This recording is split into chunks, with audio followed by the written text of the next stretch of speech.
Hi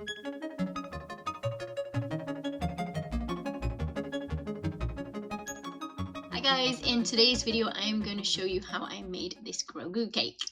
So I have gone for a green coloured sponge. Not sure if that's a wise idea or not. Doesn't look the nicest, does it? But it kind of represents a Grogu. So I completely cheated and it's a packet mix one that I just put some green food colouring into. I've just filled between with chocolate buttercream, sandwiched the two layers together, and what I did was print off a template of Grogu, which I cut around, so we took the extra bits of cake off. Then I kind of cut it into pieces and we trimmed the cake to be a little bit kind of more 3D, so rounding off at the edges, kind of cutting in around where his arm is, his neckline. I'm trying to leave most of the shape sort of, or cut most of the shape into the cake, so that we don't have to put as thick a modelling chocolate on for decorating.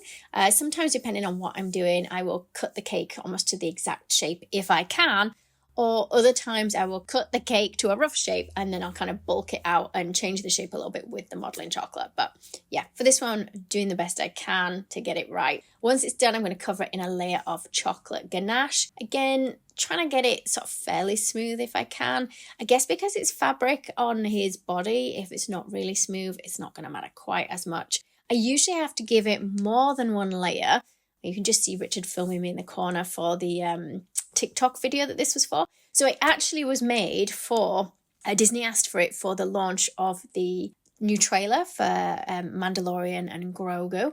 And it just needed to be a really quick video for TikTok. So that's what it initially was made for. So it was a fairly quick cake to make, not overly quick to edit the video, but this is a slightly longer version for you guys. So once it's fully ganached, I'm going to work on the eyes. So I thought I would play around using isomalt eyes, which isn't something I do normally, but I wanted like the iris and pupil to be on the edible paper. So this is the Saracino edible paper that I'm using. Actually, guys, I do have a discount code which gets you 10% off all their products off their UK and their American website. I'll put it in the description below for anybody that is buying their products. You might as well get 10% off. But yeah, so I coloured that in with edible pen, and then I boiled some isomalt. I'm not great with isomalt. I found like a half sphere heat-proof kind of mould. So I poured the isomalt into there, and then I put those paper, little sort of icing paper, so they are edible, kind of upside down, so the side I've drawn on goes against the isomalt. I'm just going to push it in a little bit deeper, actually, like that. I haven't fully worked out how to get rid of all my air bubbles when I am using isomalt. So, yeah. I also couldn't decide whether I wanted black, just solid black eyes, rather than the ones that I've coloured in the pupil and the iris. So this is just food colouring mixed into some isomalt. I figured I'd make both and then I'll decide which I prefer best, because I guess he does have like detailing in his eyes, but sometimes from a distance it just looks black, like a nice shiny black. I thought you might not see the air bubbles as much. So this is the one with the coloured in edible paper. But can you see I've got quite a few air bubbles on there? We could probably blowtorch it out. Let's see. You can see it, can't you, as I flip it up? Problem is, like, there's a lot on the surface, but some of them are inside. So I'll try and blowtorch it. Just make sure if you're doing anything like this, you have to have a heat-proof mat underneath. Otherwise, you'll end up burning or melting like your worktop. And then let's have a look at the black ones. Again, still got the air bubbles in, but I feel like they look shinier.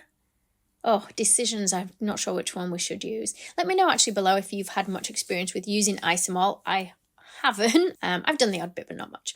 Okay, so for covering it, I dyed it to like a pale kind of green colour. And it is modelling chocolate that I have used here. So we'll do it in pieces. We'll cover his head. In fact, really his head's the only green bit. Oh no, and his hand. So I've smoothed it in, trying to push it into all the shapes that are on the cake, really. And then just going over with my Dresden tool, just pushing in. So I've put the mouth in, the nose, just all poked around with this Dresden tool. And I'm trying to create more of an eye hole, like a little bit deeper, so that I can slot that isomalt eye into there. So I'm kind of having to dig almost not out of the cake, but the modelling chocolate is still flexible, so it makes it nice and easy for me to do that. If I'd have done it, I think, with fondant, I don't think I would have got it in quite as well. Yeah, now I need to decide. I can't decide if the black ones look weird or not. Who knows? That's just with the white one, which obviously is no good because he doesn't have just white eyes. Okay, so I have decided on the ones where I have drawn in the pupils. I feel like I should have probably spent a little bit longer getting these right. You can see The surface of the isomalt is not overly smooth. That's where I blowtorched it too much. Hopefully it's not too obvious when the cake's finished. I know you guys can kind of see that it is really on the video. Okay, so I'm using my finger and also the Dresden tool to kind of push around. Now, I have washed my hands, but to be honest, this cake isn't going to anyone. It's one that I actually ended up eating afterwards. Not the full one. I'm not that greedy. I usually give some away to my dad. But yeah, so we're getting in all those details now because the modelling chocolate is still soft. So you can use fondant or sugar paste if you prefer. You just need to work quickly with it so it doesn't dry and crack if you are using that. I just created a teardrop that kind of squeezed down and brought to a point for the ear. And we're going to just nudge that against it. And again, I'm sorry, I didn't get everything on video, but I just blended it into the side of the face. We'll do the same on this one, and then we'll just blend it in. Now, if they don't stay on, which they should do, they should just stick really with it being modelling chocolate if it's blended. But if not, you can put like a kebab skewer or something underneath. Just hold it in place until it's set, and then you can remove it when it has set. I am going to add a bit of coloured dust. So these are the edible powders that I am using. And I'm just going to brush them on anywhere that I want it to look a little bit darker and sort of more shadowed. So I've used black inside the ears, and then we're going for like a darker green in kind of the wrinkles on his face. Maybe a bit of pink in the ear. So I'm just putting it on while it's dry. I haven't mixed it to a wet paint, just dry dusting it on there. So a little bit on the cheeks, tiny bit on the nose, tiny bit on the eyelids. I don't want to go overboard with the pink though. And I've dusted that before I've covered the body, just because I have a habit of getting the edible powders everywhere. So again, more modelling chocolate. In fact, modelling chocolate was okay, the colour it was for this, to be honest.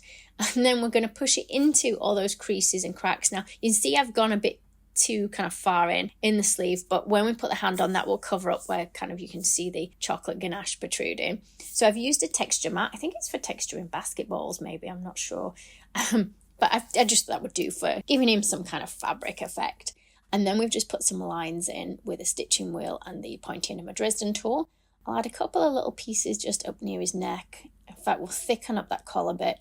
I was hoping not to put too much on, but I think it does need to be a bit thicker there. And I'm texturing it. So at first I started with the pointy end of my Dresden tool, kind of flicking it up, but it's going to take too long. So I ended up using this tool, which I have forgotten what it's called. Or it might be called a Kemper tool. It's a chair out one. Again, I'll try put links below. I do sometimes have them on my website, although I do need to put them back on my website for anybody that wants one. But yeah, that gives me some texture. Then I am using those edible powders again, but this time they are mixed with a clear alcohol. So I actually mix them with like a dipping solution, which is a food grade kind of alcohol. You can just use like lemon essence, rose essence, anything like that. Just dilute it so it's nice and thin, and then it'll kind of run into all the gaps.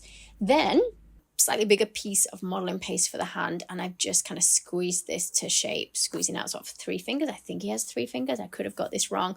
And then just pressing in some like little nails just at the end, just kind of pushing my Dresden around that. So once I've shaped my hand, stuck it in place, let's get some colour on so it matches the rest of him. So just the same with some edible powders. And then there he is, all finished. I think he's about ready to cut. Thanks for watching, guys. I hope you enjoyed this one, and apologies that I haven't made a YouTube video for quite some time now. I have had a few kind of half made that I just never got around to finishing and getting online, so I'll try and get those on here as soon as possible. And I've been busy working on videos for my subscription service, which is a new thing that I am bringing out. I'll try to put some information below for anybody that is interested in that. But yeah, apologies for lack of videos. I'm going to try and get some of those half finished ones done and online for you guys soon. Thanks for watching. So if you like the Grogu video, don't forget I do have more. I actually have more Grogu videos of little characters, cupcakes. I've done loads of Star Wars stuff actually. Also the Mandalorian helmet. So don't forget to check out those other videos here on my YouTube channel. A big thank you to everybody that has been purchasing my Cake Toppers book as well. I hope everyone's enjoying that. And don't forget you can find more in-depth classes over on my website as well.